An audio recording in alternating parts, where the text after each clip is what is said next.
చూడు బ్రో, ప్రపంచాన్ని మార్చాలంటే బ్యాచులర్ గానే ప్రయత్నించాలి. పెళ్ళైతే ప్రపంచాన్ని కాదు కదా, టీవీ ఛానల్ కూడా మార్చలేవు.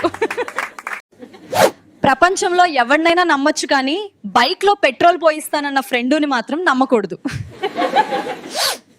అప్పుడు ఆపదలో ఉంటే ఆదుకునేవాడు ఫ్రెండ్, ఇప్పుడు బోర్ కొడితే తన అమెజాన్ ప్రైమ్ పచ్ అండ్ నెట్ఫ్లిక్స్ అకౌంట్ షేర్ చేసేవాడే నిజమైన ఫ్రెండ్. చూడు బ్రో, కారు ముందుకెళ్ళడానికి పెట్రోల్ సహాయం ఎంత అవసరమో, ఓ మగాడు జీవితంలో ముందుకెళ్ళడానికి ఆడవాళ్ళ సహాయం అంతే అవసరం.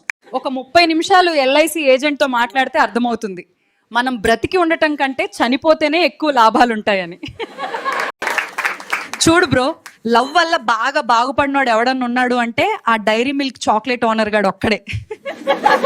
ఎన్ని జియో లాంటి నెట్వర్క్లు వచ్చినా, ఎంత ఇంటర్నెట్ స్పీడ్ వైఫైలు వచ్చినా, నలుగురు ఆడవాళ్ళు కూర్చొని మాట్లాడుకుంటే జరిగే డేటా ట్రాన్స్ఫర్ స్పీడ్ అందుకోవడం చాలా కష్టం.